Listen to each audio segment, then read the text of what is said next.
사도행전 12장 우리 한 절씩 교독하도록 하시겠습니다. 그때에 헤롯 왕이 손을 들어 교회 중에서 몇 사람을 헤아리 하여 요한의 형제 야고보를 칼로 죽이니 유대인들이 이 일을 기뻐하는 것을 보고 베드로도 잡으려 할새 때는 무교절 기간이라. 잡음에 옥에 가두어 군인 넷이 내 배에게 맡겨 지키고 6월절 후에 백성 앞에 끌어내고자 하더라. 이에 베드로는 옥에 갇혔고 교회는 그를 위하여 간절히 하나님께 기도하더라. 헤롯이 잡아내려가는 그 전날 밤에 베드로가 두 군인 틈에서 두 쇠사슬에 매여 누워 자는데 바수꾼들이 문 밖에서 옥을 지키더니 호련히 주의 사자가 나타나며 옥중에 광채가 빛나며 또 베드로의 옆구리를 쳐 깨워 이르되 급히 일어나라 하니 쇠사슬이 그 손에서 벗어지더라. 천사가 이르되 띠를 띠고 신을 신으라 하거늘 베드로가 그대로 하니 천사가 또 이르되 겉옷을 입고 따라오라 한데 베드로가 나와서 따라갈새 천사가 하는 것이 생시인 줄을 알지 못하고 환상을 보는가 하니라. 이에 첫째와 둘째 파수를 지나 시내로 통한 세문에 이르니 문이 저절로 열리는지라. 나와서 한 거리를 지나매 천사가 곧 떠나더라. 이에 베드로가 정신이 들어 이르되 내가 이제 참으로 주께서 그의 천사를 보내어 나를 헤롯의 손과 유대 백성의 모든 길에서 벗어나게 하신 줄 알겠노라 하여 깨닫고 마가라 하는 요한의 어머니 마리아의 집에 가니 여러 사람이 거기에 모여 기도하고 있더라.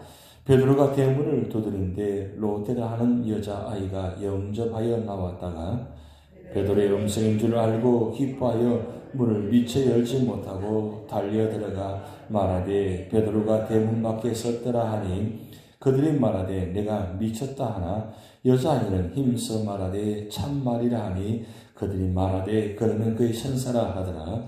베드로가 문 두드리기를 그치지 아니하니 그들이 문을 열어 베드로를 보고 놀라는지라. 베드로가 그들에게 손짓하여 조용하게 하고 주께서 자기를 이끌어 옥에서 나오게 하던 일을 말하고 또 야고보와 형제들에게 이 말을 전하라 하고 떠나 다른 곳으로 가니라. 날이 새매 군인들은 베드로가 어떻게 되었는지 알지 못하여 적지 않게 소동하니 헤롯이 그를 찾아도 보지 못하며 파수꾼들을 신문하고 죽이라 명하니라. 헤롯이 유대를 떠나 가이사랴로 내려가서 머무니라. 헤롯이 두루와 시돈 사람들을 대단히 노여워하니 그들의 지방이 왕국에서 나는 양식을 먹는 까닭에 한 마음으로 그에게 나와 왕의 침소 맡은 신하 블라스도를 설득하여 화모하기를 청한지라. 헤롯이 나를 택하여 왕복을 입고 단상에 앉아 백성에게 연설하니 백성들이 크게 부르되 이것은 신의 소리요 사람의 소리가 아니라 하거늘 헤롯이 영광을 하나님께 돌리지 아니하므로 주의 사자가 곧 친히 벌레에게 먹혀 죽으니라. 하나님의 말씀은 흥황하여 더하더라. 합독하시겠습니다. 바나바와 사울이 부조한 일을 마치고 마가라 하는 요한을 데리고 예루살렘에서 돌아오니라. 아멘. 안디옥 교회가 크게 부흥하고 있을 무렵에 예루살렘에 2차 박해가 시작됩니다. 오늘 등장하는 인물이 바로 헤롯이라는 인물인데 이 헤롯이 교회의 주요 지도자들을 이제 박해하고 죽이기 시작합니다. 그런데 지금까지 있었던 예루살렘의 교회에 대한 박해가 유대 종교 지도자들의 기독권 수호를 위해서 종교적인 박해였다면 이번에 등장하는 이 헤롯의 박해는 국가 권력을 위한 정치적인 탄압에 시작됩니다. 왜 그러면 헤롯이 노골적으로 이 정치를 탄압하느냐? 당시 이 헤롯은 유대 지도자들과 정치적으로 결탁한 사람입니다. 이 헤롯이라는 인물은 왕가가 헤롯 대왕부터 시작되는데 헤롯 대왕 하면 여러분 누구 생각납니까? 예루살렘에 예수님 태어나셨을 때 예수님과 동일한 아이들을 다 죽이려고 선포한 사람이 헤롯 대왕입니다. 그래서 예루살렘 베들레헴의 유아 학살 사건이 주도한 인물이 헤롯 대왕인데, 이 헤롯 가문을 통해서 많은 신앙인들이 죽게 되는데, 그의 두 번째 아들인 헤롯 안티파, 이 헤롯 안티파가 누구냐면 바로 세례 요한을 죽인 자입니다.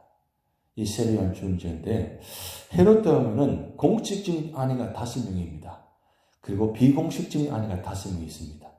그러니까 결국 부인이 정실 부인이 10명이고 첩이 5명이다 그 뜻이에요. 그런데 이 세례 요한을 죽인 이 헤롯 안티파는 둘째 부인의 아들입니다. 둘째 부인의 둘째 아들. 그럼 오늘 등장하는 이 헤롯은 넷째 부인 아니고 둘째 부인의 아들이 바로 오늘 헤롯 등장하는 인물인데, 이 헤롯 공식적인 직함은 헤롯 아그리파 1세입니다. 헤롯 아그리파 1세. 그러니까 이 헤롯 아그리파 1세는 헤롯 대왕의 손자입니다. 그런데 이 헤롯 대왕의 이 악함의 혈통을 이어받아가지고 넷째 부인의 아들인 헤롯 안티파가 세례 요한을 죽이고, 그리고 오늘 헤롯 아그리파 1세는 둘째 부인의 아들 손자인데, 결국 이 혈통을 인해서 보면 피해 숙청이 다 이루어진 장면입니다. 어느 정도의 악한 자들이냐, 그것은 참 말을 할 수 없는 그런 귀한 피해 가문이죠. 그런데 이 헤롯 아그리파 1세가 12명의 제자 중에 가장 사인방 중에 한 명인 야고보를 살해합니다. 목을 쳐서 죽였다고 하니까 대단한 거죠. 그래서 12명의 제자 중에 첫 순교자가 바로 이 야고보입니다. 그 요한의 형제죠. 이 요한의 형제를 죽이고 난 다음에 분위기를 보니까 유대인들이 기뻐하거든요.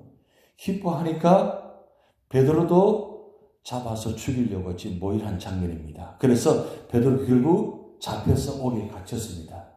옥에 갇혔는데 그 시간에 지금 예루살렘 교회 성도들이 함께 기도하고 있는 장면입니다.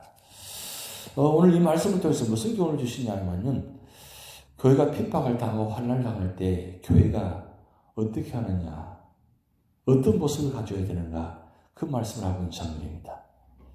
사실은 이 야고보가 죽으면 사실은 예루살렘 교회 성도들이 다 도망가야 돼요. 근데 어제 말씀드렸듯이 지금 예루살렘 교회 안에 성도들은 누구냐? 바로 히브리파 유대인들이 남아 있습니다.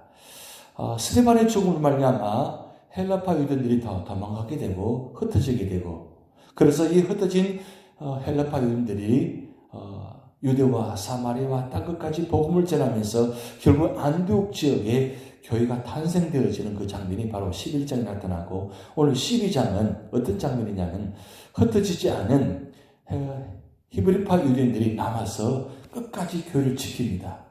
교회를 지키는데, 이 교회를 지키면서 결국은 이 야고보 사도가 결국은 목베임을 당해서 죽게 되니까 도망가야 되잖아요. 그런데 이 히브리파 유대인들이 도망가지 않고 이 마가다락방에 모여서 함께 합심해서 기도하고 있습니다. 근데 이런 이 마가다락방의 주인공이 마가잖아요. 이 마가가 누구입니까? 바로 헬라파 유대인이에요. 헬라파 유대인인데, 이 헬라파 유대인 이 마가가 본명은 요한입니다. 요한은 바로 유대식 이름입니다. 결국은 구브로스의 출신인 이 마가가 이 예루살렘 지역을 옮겨와서 이곳에서 어떻든 간에 이 레위족의 후손인데 굉장히 부유한 자인 것 같아요. 그래서 예루살렘에 거주하면서 마가의 어머니가 마리아가 아버지 이름 등장하지 않습니다. 일찍 아버지가 세상을 떠난 것 같습니다. 그런데 예루살렘 머물면서 이 마가다락방을 소유하게 되고, 이 마가다락방을 통해서 마지막 예수님의 성만찬 자리, 그 자리에 자리를 제공하고, 결국 또 오순절 마가다락방의 오순절 역사가 또 이 가정에서 이루어지게 되고, 그리고 이 가정을 통해서 예루살렘 교회가 첫 탄생이 되어집니다. 그런데 여기서 놀라운 사실은 이 마가다락방이 예루살렘 교회의 태동이 되고, 이 예루살렘 교회가 그 핍박 가운데도 끝까지 보존되었다는 거예요. 그 핍박과 환난 가운데도 끝까지 보존할 수 있었던 이유가 뭐냐면 바로 하나님께서 이 예루살렘 이 자리를 지키시고 계신다는 것. 그리고 이 교회가 그 핍박과 환난 가운데서 끝까지 기도의 자리를 지켰다는 겁니다. 그러니까 이 베드로도 옥에 갇혔죠. 야고보는 이미 목격을 당했죠. 그러니까 한마디로 말하면 예루살렘 교회의 대핍박과 환난이 시작됐다는 뜻입니다. 그런데 교회가 그 대핍박과 환난 가운데도 끝까지 기도의 자리를 지켰다는 것. 그 기도로 인해서 지금 이 베드로 갇혀있는 옥문에서 놀라운 기적이 나타납니다. 천사가 등장해서 이 베드로가 결국 구출받는 그런 장면이 나타납니다. 무슨 말씀이냐? 교회는 어떤 핍박과 환난 가운데서 끝까지 믿음을 지키고 그리고 기도로서 교회를 지켜야 된다는 겁니다. 우리 교회가 이 핍박과 환난 그런 어려움 당하는 일들이 많이 있을 것입니다. 지금까지도 그런 일들이 많이 있어 왔습니다. 그런데 우리 교회가 지금까지 지키고 보존될 수 있었던 것은 바로 새벽 제단을 지키는 여러분들 때문입니다. 이 새벽마다 나오셔서 이 기도 자체를 지키는 것, 이거 굉장히 중요한 거죠. 교회는 가장 중요한 기도하는 교회가 되어야 됩니다. 그리고 말씀을 통해서 역사하는 교회가 되어야 됩니다. 그래서 말씀과 기도는 항상 이 양면성인데 이 두 가지가 항상 교회가 살아있어야 돼요. 말씀이 살아있는 교회, 기도가 살아있는 교회는 하나님 역사하십니다. 여러분이 이 아침에 이 새벽마다 이 기도하는 이 시간에 우리가 기도하는 이 시간에 우리 재단에 속한 모든 삶의 현장 속에 어려움당하는 성도들이 있는데 그 어려움당하는 성도들 가운데 천사가 나타나가지고 천사가 그 기도의 혀를 들고 역사하신다는 거예요. 그렇게 생각한다면 기도하지 않을 수 없잖아요. 깨어있을 수밖에 없잖아요. 잠을 잘 수가 없어요. 베드로는 지금 로마 감옥에서 예루살렘 감옥에서 갇혀서 지금 자고 있어요. 그런데 성도들은 깨어서 기도하고 있어요. 누가 그렇게 질문했습니다. 베드로가 자고 있는 가운데 성도가 기도하는 거예요. 그러면 성도가 자는 게 좋아요? 베드로가 자는 게 좋아요? 어느 쪽이 좋은 것 같아요? 둘 다 깨어있으면 좋겠죠. 근데 베드로는 무슨 배짱인지 그 로마 예루살렘 감옥에서 자고 있어요. 그러니까 자고 있으니까 천사가 어떻게 옆구리를 쳐가서 깨우잖아요. 일어나라고. 지금 빨리 나가야 된다. 왜? 빨리 나가야 베드로가 구출받지. 만약에 그 로마 예루살렘 갇혀 있으면 결국 야곱처럼 죽을 수밖에 없다는 거죠. 그런데 베드로가 죽을 수 없는 겁니다. 왜? 아직 때가 아니니까. 아직 때가 아닙니다. 왜? 앞으로 베드로가 해야 할 일이 너무 많다는 겁니다. 앞으로 로마에 가서 복음도 전해야 되고 그리고 베드로 전후서를 기록해야 되는 그런 놀라운 사명이 있다는 거죠. 근데 사명이 있으면 아직 죽지 못한다는 거죠. 그런데 하나님께서 사명 있는 자 그리고 깨어서 기도하는 자는 하나님께서 반드시 끝까지 하나님 정하실 때까지 지키시고 인도하신다는 거예요. 그런데 이 핍박자를 하나님께서 그냥 두시겠어요? 그냥 둘 수가 없습니다. 오늘 12장 마지막 보면 바로 이 해고 아그리파 1세가 하나님께서 치셔가지고 벌레를 먹혀서 결국 죽게 만드십니다. 결국 환난을 당한 자가 먼저 죽느냐 환난을 핍박을 당하는 자, 핍박을 하는 자가 먼저 죽느냐 그건 하나님 정한 때가 있습니다. 근데 중요한 건 하나님 정하신 사람은 하나님 선택한 사람은 하나님 정하신 뜻대로 사용하시고 인도하십니다.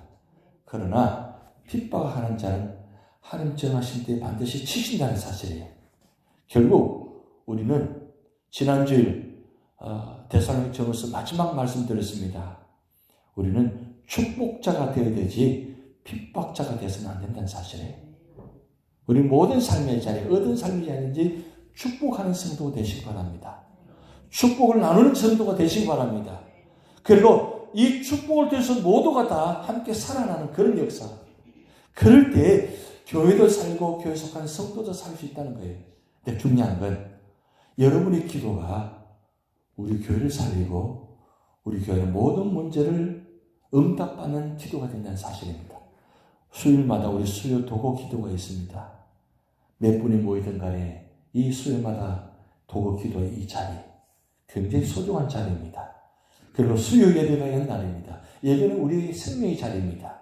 기도와 예배의 자리는 바로 우리를 생명을 살리는, 교회를 살리는, 문제가 응답받는 그런 놀라운 자리입니다. 이 예배의 자리에, 기도의 자리에 할 수만 있으면 참여하셔서 여러분의 기도를 말미암아 모두가 살아나는 그런 축복이 여러분을 통해서 나타날 줄 믿습니다. 우리 다 같이 기도를 하시겠습니다. 하늘에 계신 우리 아버지여, 이름이 거룩히 여김을 받으시오며 나라의 임하오시며 뜻이 하늘에서 이룬 것 같이 땅에서도 이루어지이다. 오늘날 우리에게 일용할 양식을 주옵시고 우리가 우리에게 죄진 자를 사하여 준 것 같이 우리 죄를 사하여 주옵시고 우리를 시험에 들게 하지 마옵시고 다만 악에서 구하옵소서. 대개 나라와 권세와 영광이 아버지께 영원히 있사옵나이다. 아멘.